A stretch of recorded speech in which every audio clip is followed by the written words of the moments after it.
Hi all, welcome back to a new post today. And just lately our heaviest rocket, that is the LVM3, blazed into the sky and achieving another feat for India, especially in the commercial space sector. So it launched the second batch of satellites, 36 in number, to the low Earth orbit for the OneWeb Media company, which is a UK based company. So let's have a quick review of this and see the significance and what are some of the achievements in the commercial space sector with regard to India, which is now a developing and in a nascent stage, but yes, with a lot of potential for development with regard to commercial space sector and launches as well. So the LVM3 blazed into the sky, I told you, and it launched the second batch of 36 satellites into the low Earth orbit for the media company called as OneWeb, which is a UK company. Now it's the heaviest vehicle of the ISRO, and it is 43.5 meters tall with a weight of 643 ton. And it is called as LVM3 as the acronym. The full form is a Launch Vehicle Mark III. So this is the sixth flight of the LVM3, and earlier it was known as the Geosynchronous Satellite Launch Vehicle Mark III, and it has the upper cryogenic stage which is indigenously developed. So let me tell you that it had 5 consecutive missions, including the Chandrayaan-2, all very successful, and this shows a true marvel of engineering and innovation with regard to the satellite launch vehicles of India, that is of ISRO. So the launch vehicle, that is the LVM3, just day before carried into the low Earth orbit some 5,800 kg of payload, and this is the second batch of communication satellites for OneWeb. So now the total constellation includes 72. It was just in 2022, last year in October, that ISRO, the launch vehicle LVM3, launched 36 satellites for OneWeb, and it is the first satellite deployment collaboration between these two organizations and between India and UK. So the heavy launch vehicle entered into commercial market just with the first launch of the OneWeb satellites in 2022, and it launched at that time also 36 satellites. So this is the second batch of 36 satellites. Let me tell you, this is a commercial collaboration between our commercial arm of ISRO, that is the New Space India Limited, it is a very new organization just brought into in 2019, and the Network Access Associates Limited, that is the United Kingdom organization of the OneWeb company group. So the space sector was open to the private players very recently, that too in 2020, and now India is focusing on increasing its share into the global commercial space market. We are still very young. We just account for just 2% of the commercial market space globally at present, and this despite having many achievements locally at home with our very old launch vehicle, that is the PSLV, which launches the satellites into the polar orbit, and also now we have the GSLV, which is now renamed as LVM3, which carries payloads more than 5,000 kgs. So let me give you a brief introduction of OneWeb before going into the significance and achievements in 2022. So OneWeb is a global communication network, and our very own Bharati Airtel also is a major investor and a shareholder of OneWeb. So it is powered, the communication company is powered by satellites from space, and it enables connectivity to all governments, businesses and communities as well. So it is implementing a constellation of low Earth orbit satellites for communication.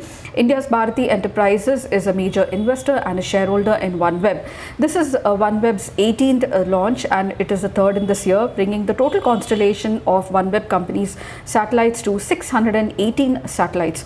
Now this launch is a major milestone for the company because the number of satellites in the low Earth orbit will enable it to give global service with regard to communication and also broadband connectivity.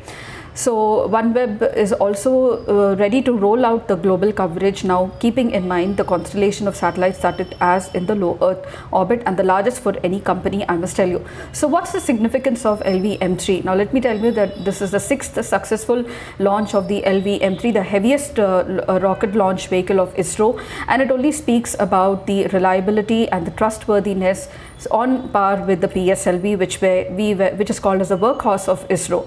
So this cements India's position, especially with the commercial launch market, and the successful launch only adds up to the launch reliability with regard to ISRO launch vehicles.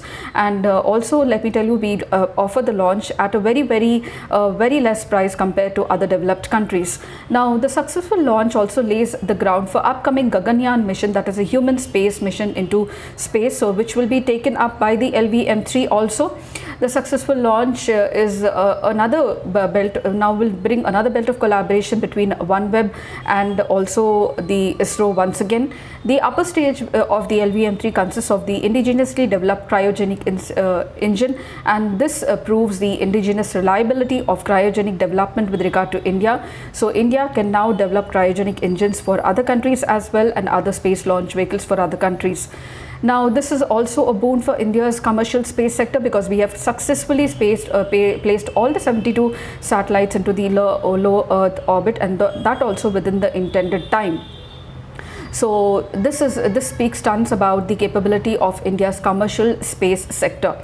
So let us speak about some of the achievements with the, but before going to the achievements of our recent year, that is 2022, let me tell you that in the private space sector with regard to India, we have the Antrix Corporation Limited, which is a commercial arm for ISRO for promoting commercial space products of ISRO, and it was established in 1992. Then we have the New Space India Limited. It's a very new organization, just recently brought into being in 2019. It plays the same role as Antrix. And we have the Indian Space Promotion and Authorization Center, called as InSpace, which is a nodal entity to drive building of satellites, rockets, launch vehicles through the Indian industry. And it is also an oversight and a regulatory body that is responsible for devising mechanisms to offer sharing of technology, expertise, and facilitate non-government, private entities, etc. in the space sector.